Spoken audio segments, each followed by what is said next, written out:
Esqueça as fadas madrinhas e os finais felizes. No mundo real do século XIX, as histórias não serviam para ninar. Elas serviam para sobreviver. Nem toda princesa quer um amor verdadeiro e nem todo herói sai vivo da sua própria história. Por trás das animações coloridas que moldaram a nossa infância, existe uma camada esquecida e muito mais visceral. Antes de serem higienizadas pela cultura pop, as narrativas dos irmãos Grimm eram relatos sombrios de uma Europa marcada pela fome, pela peste e pela ganância. Nesse terceiro episódio do Clube do Livro, nós vamos resgatar essa essência com os contos A Gata Borralheira, ou como melhor conhecemos, Cinderela, onde a justiça não vem pelo sapatinho de cristal, mas pelo sangue e pela mutilação. Os 4 irmãos habilidosos, uma prova de que talentos extraordinários podem ter preços imprevisíveis. A Raposa e o Cavalo e o conto O Ganso de Ouro são histórias que parecem leves, mas escondem armadilhas fatais do destino e da astúcia humana. Margarida Esperta e o Rei da Montanha de Ouro, onde o poder e a manipulação mostram que saber demais pode ser a sua sentença. 6 contos, 6 verdades cruas que pouca gente teve coragem de te contar. Até agora. Eu sou Anita Borges e seja muito bem-vindo ao Clube do Livro, aqui no Muita Brisa.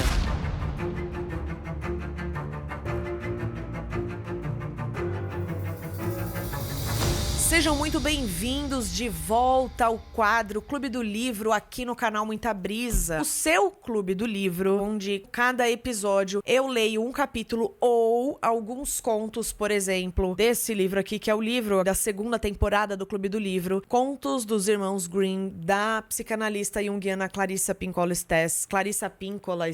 Eu ainda não sei como se fala o nome dela, se alguém souber, por favor, deixa aí nos comentários. Mas quem escolheu esse livro aqui foram vocês, os incríveis membros e membras desse canal. O nominho de vocês estará e ficará aqui, porque vocês merecem esse reconhecimento pelo apoio aqui do canal. Vamos começar aqui, então, o conto A Gata Borralheira, a.k.a. Cinderela. Quem tem o livro e quiser acompanhar, vai começar agora na página 55. E se tiver alguma ilustração do livro, nosso querido editor Daza irá colocar aqui na imagem para vocês. Vamos lá.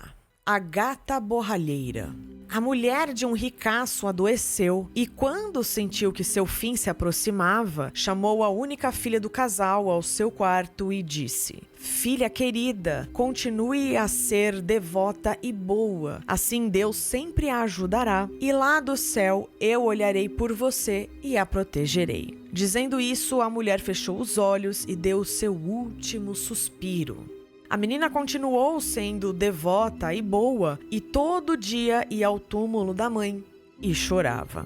Quando chegou o inverno, a neve cobriu o túmulo com um manto branco. E quando o sol da primavera tornou a descobri-lo, o homem se casou outra vez. O pai dela, no caso. A nova mulher trouxe suas 2 filhas, que eram agradáveis e bonitas por fora, mas malvadas e feias por dentro. Assim começou um período de tristezas para a infeliz enteada.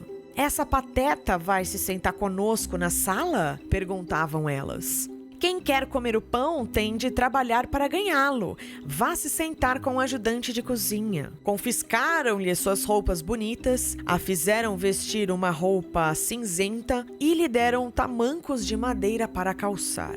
"Olhem só como a orgulhosa princesa está bem vestida", caçoaram ao levá-la para a cozinha. Ali, a menina foi obrigada a fazer trabalhos pesados de manhã até à noite, a se levantar com o nascer do sol, a carregar água, acender o fogão, cozinhar e lavar. Não satisfeitas, as irmãs lhe infligiam todos os vexames em que conseguiam pensar. Zombavam dela e atiravam ervilhas e lentilhas no borralho para obrigá-la a se sentar e catá-las. À noite, quando ela estava exausta de tanto trabalhar, não tinha cama a que se recolher e ia se deitar no fogão sobre as cinzas. Por isso parecia sempre empoeirada e suja, e a chamavam de borralheira. Aconteceu um dia que o pai decidiu ir a uma feira. Perguntou então às duas enteadas o que gostariam que ele lhes trouxesse. Roupas finas, disse uma. Pérolas e joias, disse a outra. E você, Cinderela? Perguntou ele. O que gostaria? Pai, quebre o primeiro galho que roçar o seu chapéu quando estiver voltando para casa. Muito bem. Para as duas enteadas, ele trouxe belas roupas, pérolas e joias. E na volta para casa, ao passar por um arvoredo verdejante, roçou nele um raminho de aveleira que derrubou o seu chapéu. Então o homem partiu e levou. Quando chegou em casa, deu às duas enteadas o que haviam pedido e a borralheira deu o raminho de aveleira. Borralheira agradeceu ao pai, foi ao túmulo da mãe e ali plantou o raminho. Chorou tanto que suas lágrimas o regaram e o raminho criou raízes e se tornou uma bela árvore. Borralheira ia ao túmulo 3 vezes por dia, chorava e rezava, e todas as vezes um passarinho branco vinha se empoleirar na árvore. Quando ela formulava um desejo, o passarinho lhe atirava o que pedira. Então aconteceu que o rei anunciou um festival de 3 dias, ao qual todas as moças bonitas do reino foram convidadas para que o seu filho, o príncipe, pudesse escolher uma noiva. Quando as duas enteadas souberam que também iriam comparecer, ficaram muito animadas, chamaram a borralheira e disseram: escove os nossos cabelos, limpe os nossos sapatos e afivele nossos cintos, porque vamos à festa no palácio do rei. Borralheira obedeceu, mas chorou, porque teria gostado de acompanhá-las ao baile, e pediu à madrasta licença para ir também. Você, borralheira, exclamou. Você está coberta de cinzas e sujeira. Você ir ao festival? Nem ao menos tem roupas e sapatos e ainda quer ir ao baile? Assim? Como ela continuasse a insistir, a madrasta disse: muito bem, joguei um prato de lentilhas no borralho. Se você as catar em 2 horas, poderá ir conosco. A moça saiu pela porta dos fundos para ir ao jardim e disse: pombos gentis, rolinhas e passarinhos que há no céu, venham me ajudar. As boas no prato separem, as ruins levem para plantar. Então, 2 pombos brancos entraram pela janela da cozinha, no que foram seguidos pelas rolinhas, e finalmente todos os passarinhos no céu vieram piando e pousaram no borralho. E os pombos disseram sim com a cabecinha e, bica que bica, puseram todas as lentilhas boas no prato. Nem bem 1 hora se passara, eles tinham terminado e tornado a sair pela janela. Então a menina levou o prato para a madrasta, contente, pensando que agora poderia acompanhá-las à festa. Mas a madrasta disse: não, borralheira, você não tem roupas e não sabe dançar, só irão rir de você. E dizendo isso, deu-lhe as costas e saiu apressada com suas orgulhosas filhas. Assim que elas saíram de casa, Borralheira foi ao túmulo da mãe sob a aveleira e disse: balance e trema, arvoreta amada, e me cubra toda de ouro e prata.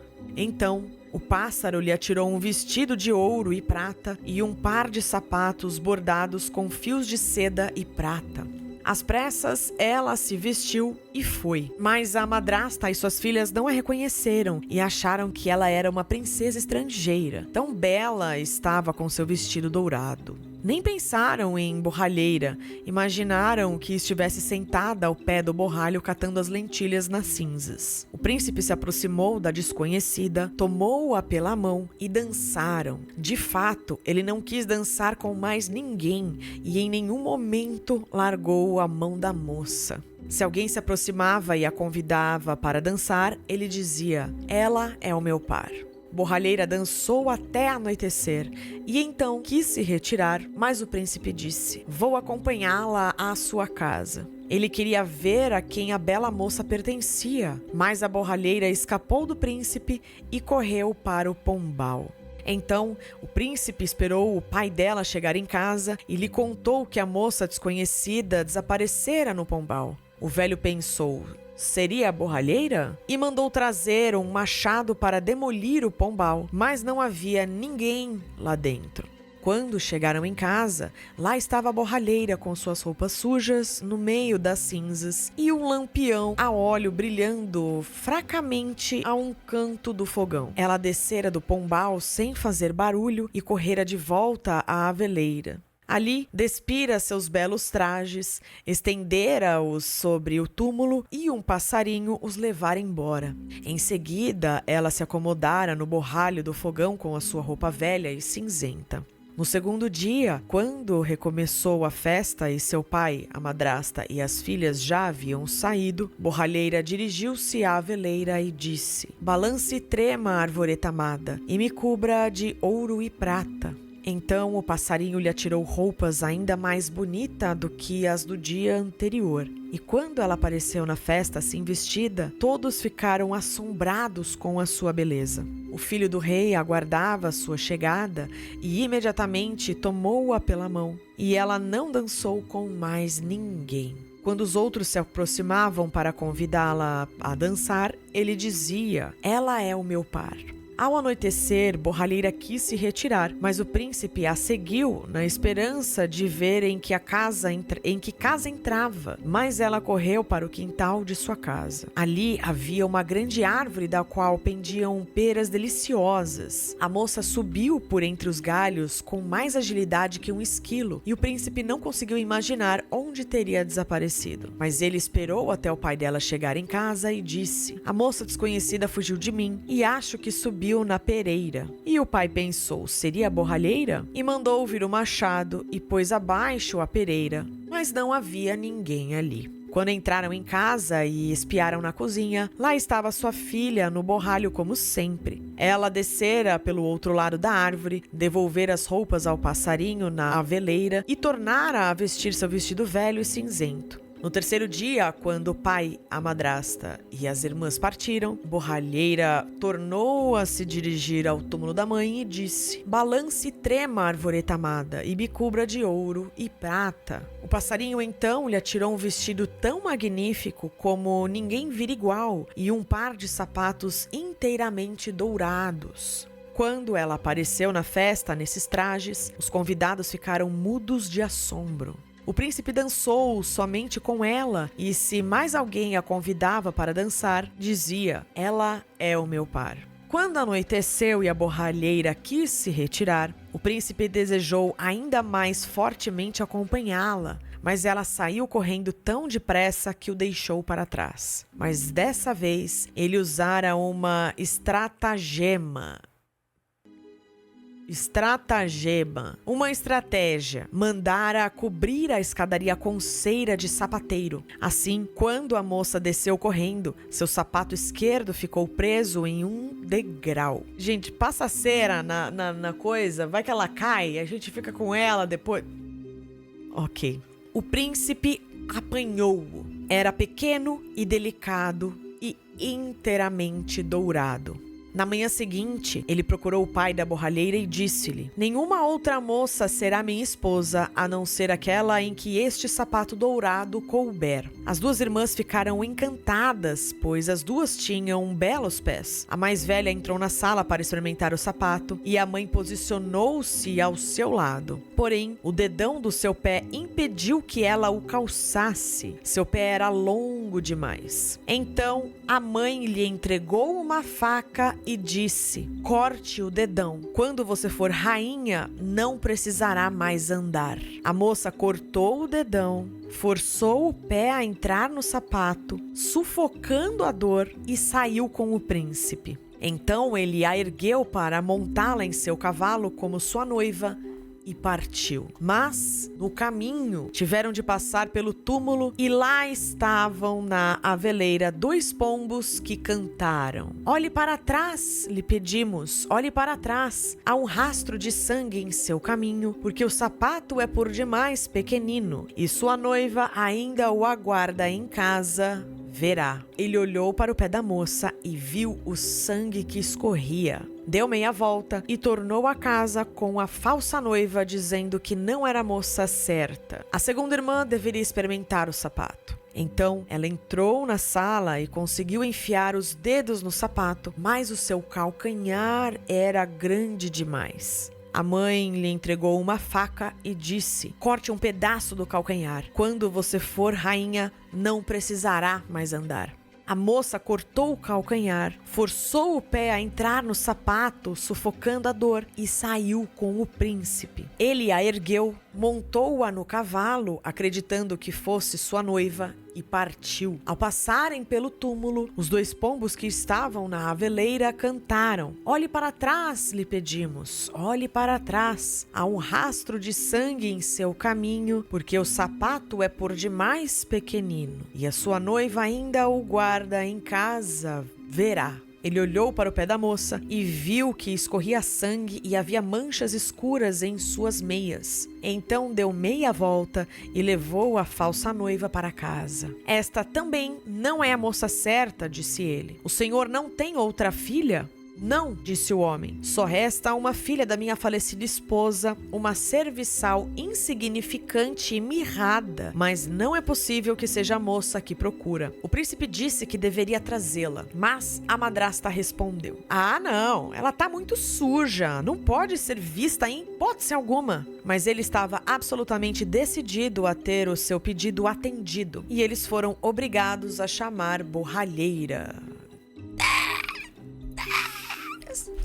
Chama aqui, velho. É isso, sobre isso. Depois que lavou as mãos e o rosto, ela foi à sala e fez uma reverência ao príncipe, que lhe entregou o sapato dourado. Ela se sentou em um banco, tirou os tamancos de madeira e calçou o sapato, que coube certinho em seu pé. Quando se levantou, o príncipe olhou bem o seu rosto, reconheceu a linda moça com quem dançara e exclamou: esta é a noiva certa. A madrasta e suas filhas ficaram desoladas e brancas de tanta raiva, mas ele montou borralheira em seu cavalo e partiu. Ao passarem pela aveleira, os pombos brancos cantaram: olhe para trás, lhe pedimos, olhe para trás. Não há um rastro de sangue em seu caminho. O sapato não é pequenino demais. Para o palácio, a noiva certa levará. E dizendo isso, os 2 desceram e pousaram nos ombros da borralheira, um no direito, o outro no esquerdo, e ficaram empoleirados ali.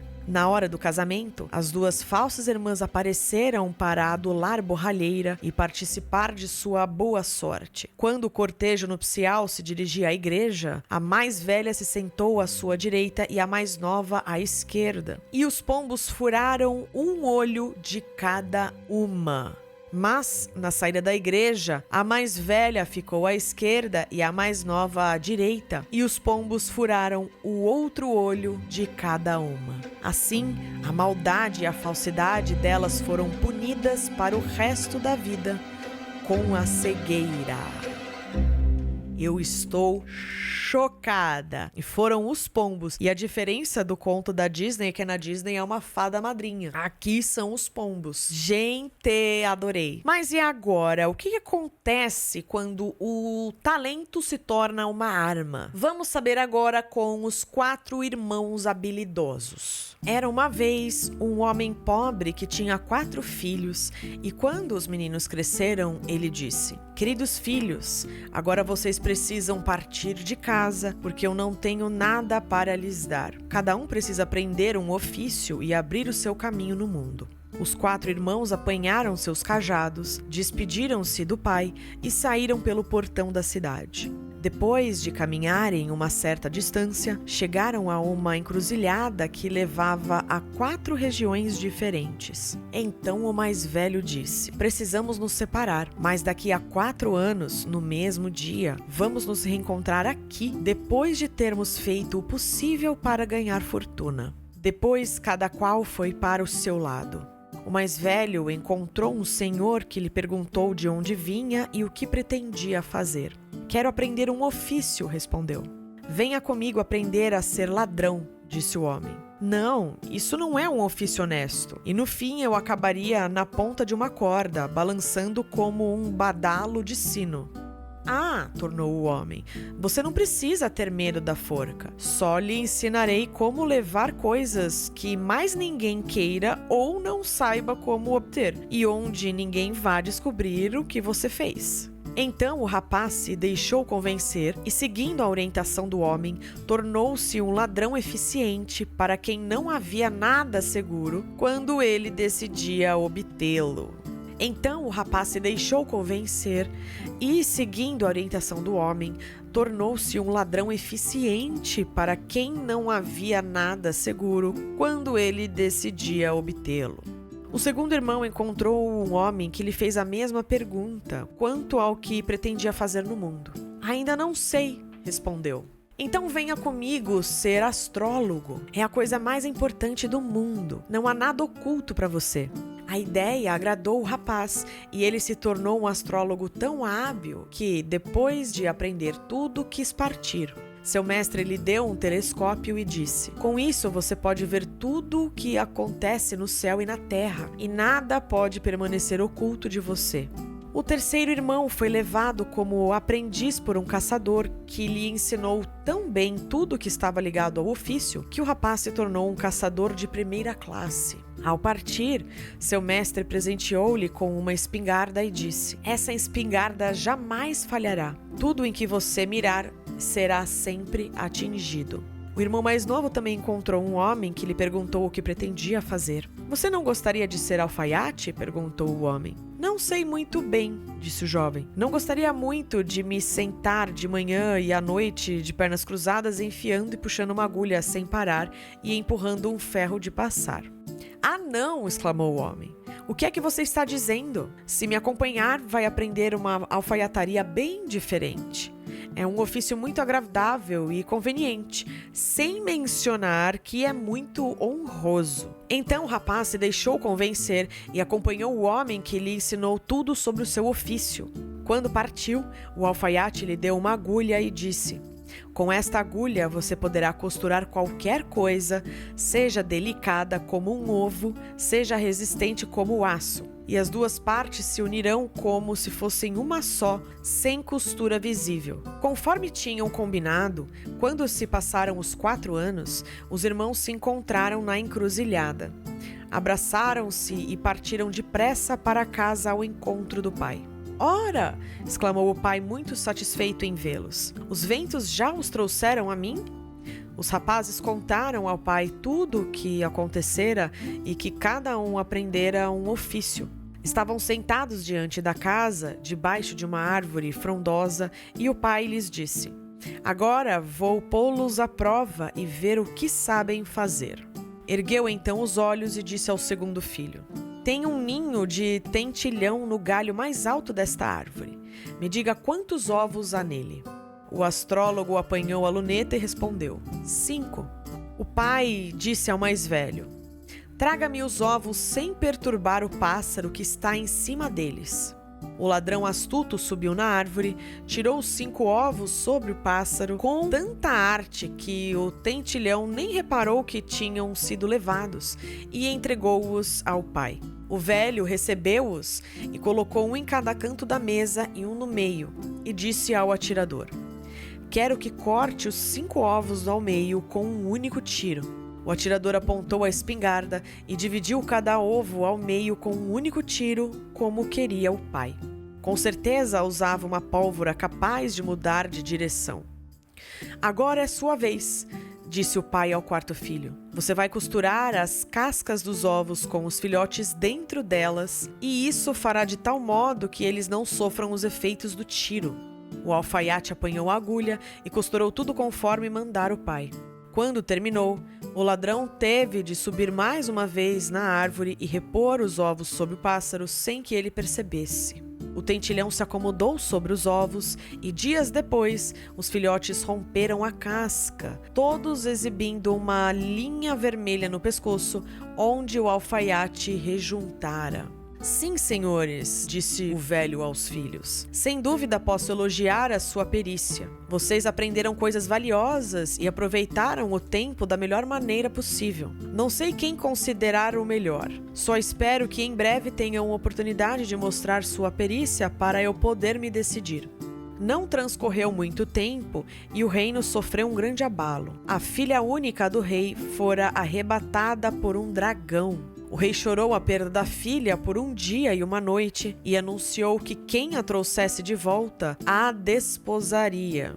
Os 4 irmãos comentaram entre si. Seria uma oportunidade de provar o que somos capazes de fazer e decidiram partir juntos para salvar a princesa. Logo saberei onde ela se encontra, disse o astrólogo espiando pela luneta. Em seguida acrescentou: já a vejo. Está sentada em um rochedo no meio do mar, muito longe daqui, e o dragão a vigia de perto. O rapaz foi então procurar o rei e lhe pediu um navio para cruzar o mar com os irmãos à procura do rochedo. Encontraram a princesa ainda ali e o dragão adormecido com a cabeça no colo dela. Não me atrevo a atirar. Poderia matar a bela donzela, disse o atirador. Então tentarei a sorte, disse o ladrão, e arroubou-a pelas costas do dragão. Fez isso com tanta delicadeza e habilidade que o monstro nem percebeu e continuou a roncar.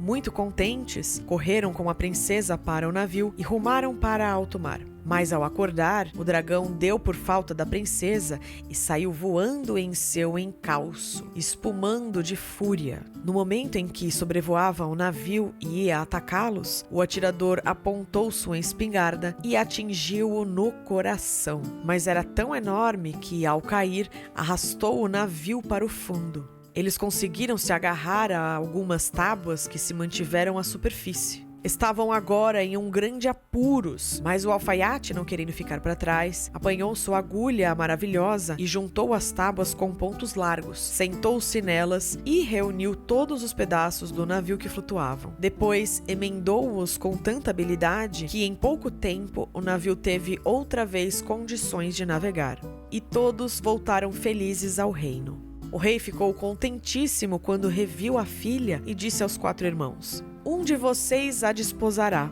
mas quem será, vocês terão de decidir. Houve uma acalorada discussão entre os irmãos, pois cada um exigia esse direito. O astrólogo disse: se eu não tivesse localizado a princesa, todas as suas habilidades teriam sido inúteis, portanto ela é minha. O ladrão disse: de que teria adiantado descobri-la se eu não atirasse debaixo do dragão? Portanto ela é minha. O atirador disse: vocês e a princesa teriam sido destruídos pelo monstro se o meu tiro não o atingisse. Portanto ela é minha. O alfaiate disse: se eu não tivesse juntado os pedaços do navio com a minha perícia, vocês infelizmente teriam se afogado. Portanto, ela é minha. O rei disse: cada um de vocês tem igual direito, mas como todos não podem tê-la, nenhum de vocês a terá. Darei a cada um metade de um reino como recompensa. Os irmãos ficaram muito satisfeitos com a decisão e disseram: é melhor assim do que se tivéssemos de brigar por causa disso. Então, cada um recebeu metade de um reino e viveram felizes com o pai para o resto da vida. Gente, que conto é esse? Que conto é esse? Ó, todo mundo não pode, tem que se decidir. Ninguém pode, então ninguém vai. É isso aí, beijo, tchau, mas ó, toma metade do reino aí, metade de um reino pra cada. O que tá acontecendo? A raposa e o cavalo. Havia um camponês que no passado tivera um cavalo fiel, mas o animal envelhecera e não podia mais fazer o seu trabalho. Seu dono o alimentava de má vontade e dizia: não tenho mais uso para você, mas continuo a sentir afeto por você. E se me provar que ainda é forte o bastante para me trazer um leão, eu o sustentarei até o fim dos seus dias. Mas agora vai andando fora do meu estábulo. E enxotou-o para o campo. O coitado do cavalo ficou muito triste e entrou na mata à procura de abrigo contra o vento e o mau tempo. Ali encontrou uma raposa que lhe perguntou: por que está vagando cabisbaixo e tão solitário? Ai de mim, exclamou o cavalo.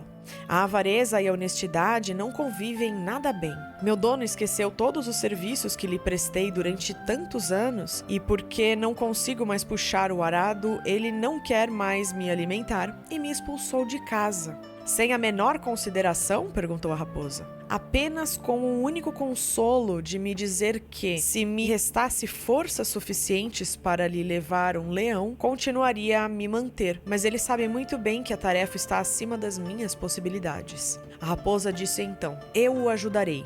Deite-se aqui e estique as pernas como se estivesse morto. O cavalo obedeceu e a raposa foi à toca do leão, não muito longe dali, e disse: tem um cavalo morto lá adiante. Venha comigo e terá uma refeição rara. O leão a acompanhou e, quando chegaram até onde estava o cavalo, a raposa disse ao leão: você não pode comer aqui à vontade. Faça o seguinte: vou amarrar o cavalo em você e aí você poderá arrastá-lo para sua toca e comê-lo tranquilamente.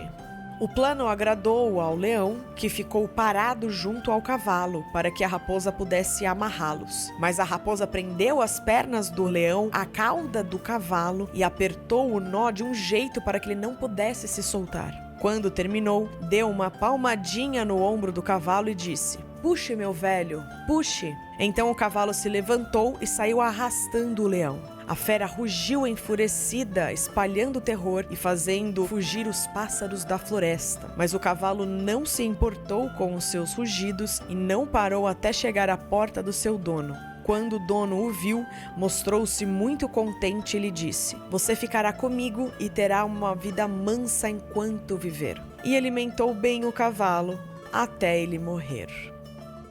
Gente do céu, mas eu achei uma ótima sacada essa da raposa, mano. Achei uma ótima sacada, raposa esperta. Raposa esperta. Mas será que o nosso próximo conto a galera vai ser esperta também? Vamos ver. Vamos entrar agora com O Ganso de Ouro. Era uma vez um homem que tinha 3 filhos. O mais novo era chamado de João Bobo. Os outros caçoavam dele e o desprezavam, e o mantinham em segundo plano. O filho mais velho ia à floresta para cortar lenha, e antes de sair, sua mãe lhe deu um bolo gostoso e uma garrafa de vinho para que não sentisse fome nem sede. Na floresta, ele encontrou um velhinho grisalho que desejou um bom dia e pediu: me dá um pedaço do bolo que traz no bolso e me deixa beber um gole do seu vinho? Estou com muita fome e muita sede. Mas o filho esperto respondeu: se lhe der um pouco do meu bolo e do meu vinho, não terei o suficiente para mim. Vá embora. Ele deixou o homem parado ali e continuou seu caminho. Mas não estava trabalhando há muito tempo, cortando uma árvore, quando fez um movimento em falso e enterrou o machado no próprio braço, sendo obrigado a voltar para casa para enfaixá-lo. Ora, isso não tinha sido acidente, fora obra do homenzinho grisalho.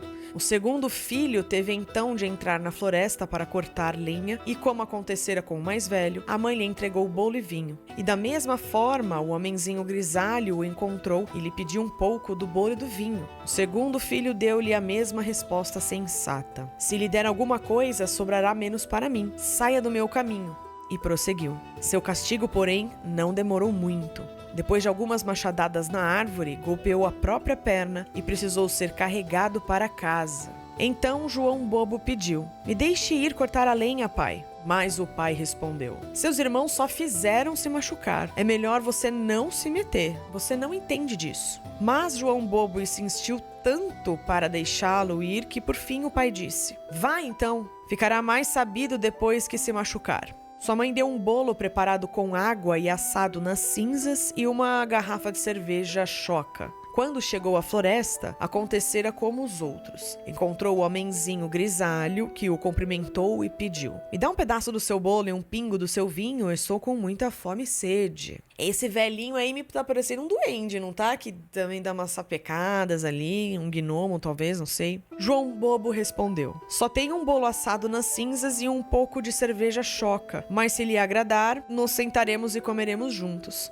Sentaram-se então, mas quando João Bobo apanhou seu lanche, viu um bolo bonito e gostoso e a cerveja choca se transformara num bom vinho. Os dois comeram e beberam, e o homenzinho disse: como você tem bom coração e não se importa em dividir o que tem, vou lhe conceder boa sorte. Lá está uma árvore velha, corte-a e encontrará uma coisa entre as raízes. E dizendo isso, desapareceu. João Bobo cortou a árvore e quando ela tombou, que surpresa, vejam só. Havia um ganso no meio das raízes e suas penas eram de ouro puro. Ele apanhou a ave nos braços e rumou para uma estalagem onde pretendia passar a noite. O estalajadeiro tinha 3 filhas que, ao verem o ganso, tiveram muita curiosidade em descobrir que tipo de ave era aquela e passaram a cobiçar uma de suas penas de ouro. A mais velha pensou: logo terei oportunidade de arrancar uma pena. Quando João Bobo foi lá fora, agarrou a ave pela asa e arrancou uma pena. Mas a sua mão ficou presa na mesma hora e ela não conseguiu se soltar. Logo depois, apareceu a segunda irmã com a mesma intenção de arrancar uma pena de ouro, mas mal a irmã a tocara e se viu presa. Por fim, veio a terceira irmã, com igual intenção, mas as outras gritaram: fique longe, pelo amor de Deus, fique longe. Mas a moça, sem saber por que deveria ficar longe, pensou: por que eu não devo me aproximar se elas estão ali? Então aproximou-se, mas assim que encostou nas irmãs, também ficou presa, e todas tiveram de passar a noite assim. Pela manhã, João pôs o ganso embaixo do braço, sem reparar nas 3 moças penduradas. Elas precisavam correr para acompanhá-lo, evitando esbarrar à esquerda e à direita nas pernas do rapaz. No meio do campo, eles encontraram o vigário que, ao ver a procissão, exclamou: não tem vergonha, moças assanhadas? Por que estão correndo assim atrás do rapaz? Chamam a isso um bom comportamento? Então ele agarrou a mão da moça mais nova para puxá-la, mas mal a tocou, ficou preso e ele também precisou correr atrás do rapaz. Não demorou muito, apareceu o sacristão e, vendo seu patrão, o vigário, andando atrás de 3 moças, gritou surpreso: olá, reverendo, onde vai com tanta pressa? Não se esqueça de que temos de celebrar um batizado. E assim dizendo, puxou o vigário pela manga e logo descobriu que não conseguia se soltar. Quando esse grupo de 5 pessoas seguia em fila indiana, vieram 2 camponeses trazendo as enxadas ao ombro. O vigário os chamou e lhe pediu para libertar o sacristão e a ele. Mas, no instante em que os camponeses tocaram no sacristão, ficaram presos. Portanto, eram agora 7 pessoas correndo atrás de João Bobo e seu ganso. Nesse andar, chegaram a uma cidade governada por um rei cuja única filha era tão séria que nada nem ninguém conseguia fazê-la rir. Então o rei proclamara que quem a fizesse rir, a desposaria. Gente, olha isso, quem fizer minha filha rir, vai dormir com a minha filha, vai ficar com a minha filha e é isso aí. Quando João Bobo soube disso, levou seu ganso com todo aquele séquito para mostrar à princesa. E ao ver as 7 pessoas correndo em fila indiana, ela caiu na gargalhada e parecia que nunca iria parar de rir. Assim sendo, João pediu a princesa em casamento. Mas o rei não gostou daquele candidato a genro e lhe impôs todo tipo de condição. Primeiro, mandou João lhe trazer um homem que fosse capaz de beber uma adega de vinho. João Bobo lembrou imediatamente que o homenzinho grisalho talvez pudesse ajudá-lo e foi à sua procura na floresta. No mesmo lugar em que ele abatera a árvore, encontrou o homem sentado com uma cara muito triste. João Bobo lhe perguntou o que acontecera e ele respondeu: estou com tanta sede, não consigo saciá-la. Detesto água fria e já esvaziei um tonel de vinho. Mas que é uma gota tão pequena para uma pedra em brasas? Ora, posso ajudá-lo. Venha comigo e logo terá o suficiente e muito mais para beber. João levou então o velhinho à adega do rei e o homem pôs-se a beber dos tonéis e bebeu, e bebeu. Bebeu até o corpo doer e quando terminou o dia, a adega estava vazia. Então, mais uma vez, João Bobo exigiu sua noiva. Mas o rei ficou aborrecido que um desgraçado com o nome de João Bobo recebesse sua filha e impôs uma nova condição. Agora deveria encontrar um homem que fosse capaz de comer uma montanha de pão. João Bobo não precisou pensar muito, foi direto à floresta e lá, no mesmíssimo lugar, havia um homem amarrando um cinto em volta do corpo com uma cara muito infeliz. Disse ele a João: comi uma fornada de pães, mas de que adiantou isso quando se tem uma fome igual à minha? Nunca me sinto satisfeito. Tenho de apertar o cinto todos os dias para não morrer de fome. João Bobo ficou encantado e respondeu: levante-se e me acompanhe, você terá o suficiente para comer. E levou o homem à corte, onde o rei mandara reunir toda a farinha do reino para fazer uma enorme montanha de pão. O homem da floresta se sentou diante dela e pôs-se a comer, e no fim do dia tinha devorado tudo. Então, pela terceira vez, João Bobo pediu a noiva. Mas novamente o rei procurou uma desculpa e exigiu que o rapaz lhe trouxesse um navio que navegasse tanto na terra quanto no mar. Assim que você chegar aqui a bordo, terá minha filha, disse ele. João Bobo foi direto à floresta e lá estava sentado o homenzinho grisalho a quem dera seu bolo. Disse o homenzinho: comi e bebi para você, e agora lhe darei o navio também. Faço tudo isso porque você se apiedou de mim. Entregou-lhe então o navio que podia navegar tanto em terra quanto no mar, e quando o rei viu isso, não pôde mais negar a filha ao João. O casamento foi celebrado e quando o rei morreu, João Bobo herdou o reino e teve uma vida longa e feliz com a sua esposa. Olha só, gente, essa é uma versão diferente aí do gato, né? Do gato aí, do ganso de ouro. Vocês aguentam mais alguns contos? Porque temos mais contos aqui neste terceiro episódio da terceira temporada do Clube do Livro. Comigo, Anita Borges.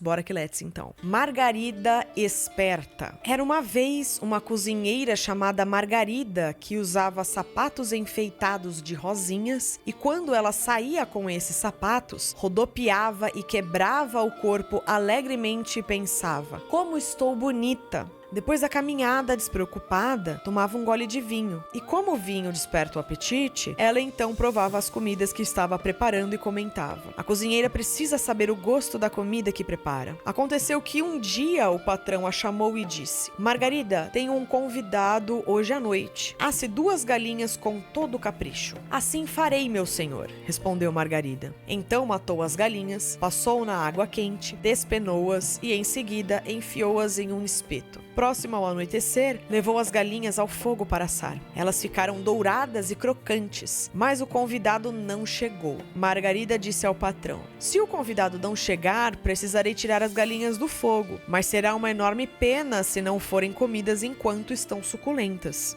Irei pessoalmente apressar o convidado, disse o patrão. Mal o patrão virou as costas, Margarida pôs o espeto com as galinhas de lado e disse com os seus botões: ficar parada junto ao fogo tanto tempo dá sede. Quem sabe quando chegará o convidado? Nesse meio tempo, irei à adega tomar um golinho de vinho. Ela desceu depressa a escada, levou a caneca à torneira e brindou. À saúde, Margarida! E deu uma boa golada. Um gole leva a outro, disse ela, e não é fácil parar. E novamente deu uma boa golada. Em seguida subiu e colocou de novo as galinhas ao fogo, besuntou-as com manteiga e foi virando o espeto. As galinhas começaram a desprender um cheiro tão bom que ela pensou: talvez esteja faltando algum tempero, preciso provar. Passou um dedo nas galinhas e levou à boca. Ah, como estão saborosas! É um pecado não ter ninguém para comê-las. E correu à janela a ver se o patrão vinha chegando com o convidado, mas não viu ninguém. Voltou então às galinhas e pensou: tem uma asa sapecando, melhor comê-la. E é o que eu vou fazer. Então cortou-a fora e comeu-a com muito prazer. Quando terminou, deduziu: tenho que comer a outra ou o patrão vai reparar que tem uma coisa faltando. Uma vez comidas as asas, ela tornou a ir à janela para procurar o patrão, mas não havia ninguém à vista. Quem sabe, pensou ela. Estou achando que eles não virão. Devem ter parado em algum lugar. Então comentou com os seus botões: ora, Margarida, não tenha medo. Coma tudo. Por que desperdiçar uma boa comida? Quando terminar, poderá descansar. Corra e beba mais um golinho e pronto. Então ela desceu à adega, tomou uma boa golada e, satisfeita, terminou de comer uma das galinhas. Depois de consumi-la inteira e o patrão nada de chegar, Margarida olhou para a segunda galinha e disse: aonde foi uma, a outra deve ir. O que vale para uma é certo para a outra. Se tomar um gole primeiro, não vou ficar pior. Então deu outra boa golada e despachou a segunda galinha atrás da primeira. No auge da sua festa, o patrão voltou gritando: depressa, Margarida, o convidado vem aí. Muito bem, meu senhor, logo a comida estará pronta, respondeu Margarida. O patrão foi verificar se a mesa estava bem posta e apanhou o facão de trinchar com que pretendia cortar as galinhas para afiá-lo. Nesse meio tempo, o convidado chegou e bateu educadamente à porta. Margarida correu a ver quem era e, deparando com o convidado, levou o dedo aos lábios e disse: não faça barulho e vá embora depressa. Se o meu patrão patrão ouvir, será pior para o senhor. Com certeza ele o convidou para o jantar, mas somente com a intenção de cortar suas orelhas. O senhor mesmo pode ouvir que ele já está afiando o facão. O convidado ouviu o barulho do afiador, desceu as escadas e foi embora o mais pressa que pôde. Margarida correu ligeira para o patrão, gritando esganiçada: francamente, que belo convidado é o seu. Por quê? O que aconteceu, Margarida? O que está querendo dizer? Bem, ele apanhou as 2 galinhas que eu tinha acabado de arrumar na travessa e fugiu. Que paspalhão! Exclamou o patrão, lamentando a perda de suas belas galinhas. Se ao menos ele tivesse deixado uma para eu ter o que comer. Ela gritou, pedindo ao convidado que parasse, mas o homem fingiu não ouvir. Então correu, saindo em seu encalço e ainda segurando o facão, e gritou: só umazinha! Querendo dizer que o convidado lhe deixasse uma das galinhas, mas o homem pensou que ele estivesse pedindo que lhe desse uma orelha, e correu como se o fogo perseguisse, levando suas orelhas a salvo para casa. Mano, sensacional, velho, genial. Eu não esperava esse plot twist dela falar que o cara chegou, roubou as galinhas e foi embora. Eu amei, sensacional. E ela comeu as 2 galinhas. Margarida, sensacional. Chegou a hora do rei e a montanha de ouro. Era uma vez um mercador que tinha 2 filhos, um menino e uma menina. Eles ainda eram pequenos e não tinham idade suficiente para andar de um lado para o outro. O pai tinha também 2 navios que faziam viagens carregados de ricas mercadorias, mas, esperando que lhe rendesse um grande lucro, recebeu notícias de que perdera tudo. Então, uma vez do homem rico que era, empobreceu muito e só lhe restou um campo próximo à cidade.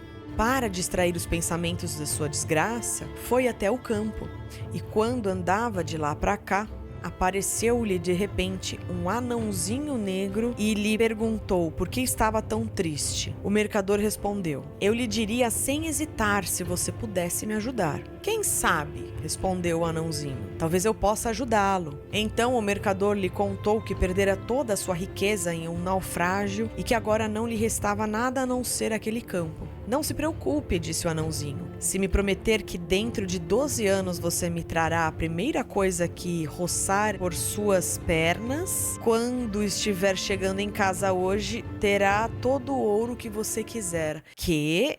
Tô achando meio estranho, mas tudo bem, vamos lá, vamos continuar. O mercador pensou: o que poderá ser, exceto meu cachorro? Sem nem se lembrar do filho, concordou e entregou ao anãozinho um papel assinado e selado, e voltou para casa. Quando chegou, seu filhinho, encantado em poder andar, apoiando-se em bancos, foi ao encontro do pai, agarrando-o pela perna para se firmar. O mercador ficou horrorizado, porque se lembrou da promessa e entendeu então o que concordara em entregar. Mas como não encontrou ouro em suas arcas, achou que deveria ter sido apenas uma brincadeira do anão. Um mês depois, foi ao sótão buscar umas folhas velhas de estanho para vender e encontrou um monte de ouro no chão. Assim, não tardou em subir na vida mais uma vez, comprou e vendeu, tornou-se um mercador mais rico do que antes e ficou bem contente. Nesse meio tempo, o menino cresceu e se tornou não só inteligente, como também sensato. Mas quanto mais se aproximava ao fim dos 12 anos, tanto mais triste se sentia o mercador. Era visível a infelicidade em seu rosto. Certo dia, o filho lhe perguntou qual era o problema, mas o pai não quis dizer. O rapaz, porém, insistiu tanto que, por fim, o pai lhe contou que, sem saber o que fazia, prometera entregá-lo ao fim de 12 anos ao anãozinho negro em troca de uma montanha de ouro. Assinara e selara um documento e agora se aproximava a hora de deixá-lo partir. O filho então disse: "Ó, meu pai, não tenha medo, vai dar tudo certo. O anãozinho negro não tem poder sobre mim." Quando chegou a hora, o rapaz pediu a bênção do vigário e ele e o pai foram juntos ao campo. O filho traçou um círculo em volta deles e ali aguardaram. Quando o anãozinho apareceu, dirigiu-se ao pai. "Trouxe o que me prometeu?" O homem ficou calado, mas o filho perguntou: "O que é que você quer?" "O meu negócio é com o seu pai e não com você", respondeu o anão. "Você enganou e roubou o meu pai. Me devolva a promessa que ele assinou", disse o filho. Ah, não vou abrir mão dos meus direitos. Os dois conversaram entre si durante muito tempo e por fim decidiram que, como o filho não pertencia mais ao pai e se recusava a pertencer ao seu adversário, ele deveria tomar um barco em um rio caudaloso e o pai deveria empurrar o barco, entregando-o à correnteza. O jovem se despediu do pai, entrou no barco e o pai o empurrou. Então, lembrando-se que perdera o filho para sempre, o pai voltou para casa e chorou por ele. O barquinho, porém, não afundou. Flutuou mansamente rio abaixo e o rapaz viajou nele em perfeita segurança. Flutuou durante muito tempo até que finalmente encalhou em uma praia desconhecida. O rapaz desembarcou e, vendo um belo castelo ali perto, caminhou em sua direção. Ao atravessar o portal, no entanto, foi enfeitiçado. Ele percorreu todos os aposentos e encontrou-os vazio até chegar ao último, onde havia uma serpente que se enroscava e desenroscava. A serpente era, na realidade, uma donzela encantada, que ficou contente em ver o rapaz e disse: "Enfim, você chegou, meu protetor. Estou à sua espera há 12 anos. O reino todo foi encantado e você precisa quebrar o encanto." "Como vou fazer isso?" Ela respondeu: "Essa noite aparecerão 12 homens cobertos de correntes e lhe perguntarão o que está fazendo aqui. Não responda nada, seja o que fizerem ou disserem a você. Eles o atormentarão, baterão, beliscarão, mas fique calado. À meia-noite eles terão de partir. Na segunda noite virão mais 12 e na terceira 24. Esses cortarão sua cabeça, mas à meia-noite termina o poder deles, e se você suportar tudo calado, sereis salva. Então irei procurá-lo e trarei um frasquinho com a água da vida, com que o borrifarei e você ressuscitará, são e salvo como sempre foi."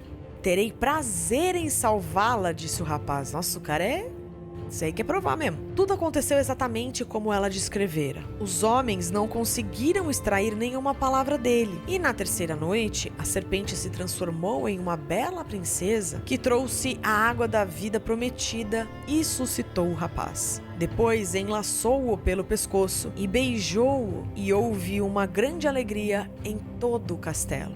O casamento foi celebrado e ele se tornou rei da Montanha de Ouro. Os dois viveram felizes juntos e depois de algum tempo tiveram um belo filho. Quando se passaram 8 anos, o coração do rei se enterneceu ao pensar no pai e ele quis ir para casa vê-lo. Mas a rainha não quis que ele fosse e disse: "Sei que isso será a minha desgraça." Mas o rei não a deixou em paz até ela concordar em deixá-lo partir. Na hora da despedida, ela deu-lhe um anel dos desejos, recomendando: "Leve este anel, coloque-o no dedo e será imediatamente transportado para onde quiser estar." Nossa, eu queria muito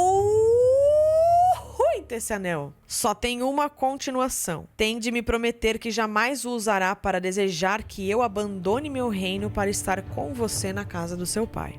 O rei prometeu e pôs o anel no dedo. Desejou então estar na cidade em que seu pai vivia. No mesmo instante, encontrou-se diante dos portões da cidade. Mas a sentinela não quis deixá-lo entrar por causa das suas roupas, que, embora fossem de um tecido fino, eram de um modelo estranho. Então ele subiu em um morro onde vivia um pastor e, trocando de roupas com ele, vestiu seu blusão comprido e surrado e entrou na cidade sem chamar atenção.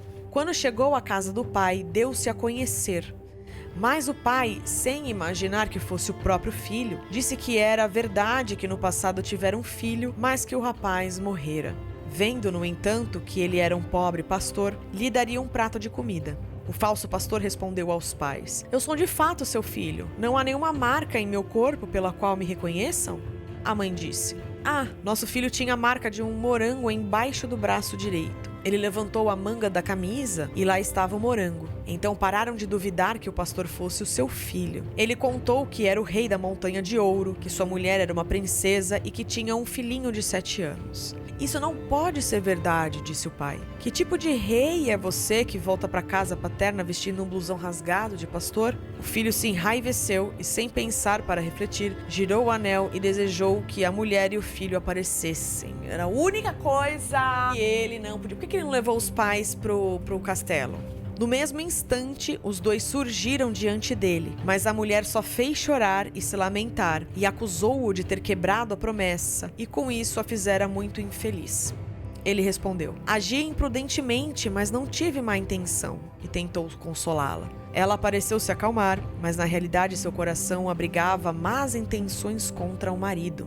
Um pouco mais tarde, ele a levou ao campo fora da cidade e lhe mostrou o rio pelo qual descera em seu barquinho. Pediu então: estou cansado, quero descansar um pouco. A mulher se sentou e ele descansou a cabeça em seu colo e não tardou a adormecer profundamente. Assim que ele adormeceu, a mulher tirou o anel de seu dedo e se afastou devagarinho, deixando apenas um pé de sapato para trás. Por último, tomando o filho nos braços, ela desejou voltar ao próprio reino. Quando o marido acordou, descobriu-se abandonado. A mulher e o filho tinham partido e o anel desaparecera do seu dedo, e lhe restava apenas o sapato dela como lembrança. Por certo, não posso voltar nunca mais para a casa dos meus pais, disse ele. Diriam que eu sou um feiticeiro. Preciso partir a pé até encontrar novamente o meu reino. Então foi embora e acabou indo dar em uma montanha, onde 3 gigantes estavam discutindo por causa da divisão dos bens paternos. Quando o viram passar, chamaram-no e disseram: gente pequena e esperta, e lhe pediram que dividisse a herança para eles. A herança consistia, em primeiro lugar, em uma espada, que quem a segurasse e dissesse fora com todas as cabeças, exceto a minha, faria todas as cabeças presentes caírem no chão. Em segundo lugar, em um manto que a... Olha aí o Harry Potter, olha aí da onde surge o Harry Potter, as referências, eita, Em segundo lugar, em um manto que tornava quem o usasse invisível. Capa da invisibilidade? E em terceiro lugar, um par de botas que transportava quem as calçava onde quisesse ir. Deem-me as 3 peças para eu verificar se estão em boas condições, disse ele. Então entregaram-lhe o manto e ele na mesma hora se tornou invisível. Retomando a forma anterior, disse: o manto está bom, agora me deem a espada. Os gigantes retrucaram: não podemos lhe dar a espada. Se você disser fora com todas as cabeças exceto a minha, nossas cabeças cairão e só restaria a sua. Mas por fim eles a entregaram, com a condição de que a experimentasse em uma árvore. Ele fez como queriam, e a espada atravessou o tronco da árvore como se fosse palha. Então ele pediu as botas e os gigantes disseram: não vamos lhe dar. Se você as calçar e desejar estar no alto da montanha, ficaríamos aqui sem nada, feito bobos. Não, disse o rapaz, não farei isso. Então os gigantes lhe entregaram as botas também. Mas de posse dos 3 objetos, ele não conseguiu pensar em mais nada, exceto na mulher e no filho, e disse mentalmente: ah, se ao menos eu tivesse de volta a montanha de ouro. E imediatamente desapareceu da presença dos gigantes, e lá se foi a herança deles. Quando se aproximou do castelo, ouviu sons de música, rabecas, flautas e gritos de alegria. As pessoas lhe contaram que sua mulher estava celebrando o casamento com outro marido. E ele se enfureceu e disse: que desleal! Ela me enganou e me abandonou enquanto eu dormia. Então vestiu o manto e partiu para o castelo invisível a todos. Quando entrou no salão onde estava servido um banquete com as comidas mais finas e os vinhos mais caros, os convidados brincavam e riam à mesa. A rainha estava sentada com eles em seu trono, belamente vestida, e ninguém o via. Sempre que a rainha punha um pedaço de carne no prato, ele o apanhava e comia. E quando a taça de sua mulher era enchida, ele a apanhava e bebia. Serviam seu prato e sua taça constantemente, mas ela nunca conseguia comer nem beber. Por isso levantou-se e foi para o seu quarto, em lágrimas, mas ele a seguiu ali também. A rainha disse a si mesma: será que eu continuo em poder do demônio? Será que o meu protetor jamais veio? O marido esbofetou seu rosto e respondeu: seu protetor jamais veio? Eu estou aqui com você, sua falsa. Será que mereci o tratamento que recebi? Então ele se tornou invisível, foi ao salão e bradou: parem este casamento, o verdadeiro rei chegou. Os reis, príncipes e nobres que se achavam presentes riram e desdenharam, mas ele apenas disse: vocês vão ou não parar? Os convidados tentaram agarrá-lo, mas ele desembainhou a espada e ordenou: fora com todas as cabeças, exceto a minha. Então todas as cabeças caíram ao chão e ele continuou a ser o único rei e senhor da Montanha de Ouro. Rapaz, os contos terminam, mas as perguntas que surgem com ele continuam ecoando. O que é sorte, afinal? O que vale mais? O poder ou a sabedoria? E quem é que, no fim das contas, realmente vence nessas histórias? Nos próximos capítulos, a gente vai seguir escavando os símbolos, os medos e as verdades que ficaram escondidas por trás das palavras por séculos. Eu sou Anita Borges e esse foi mais um episódio do Clube do Livro aqui no Muita Brisa.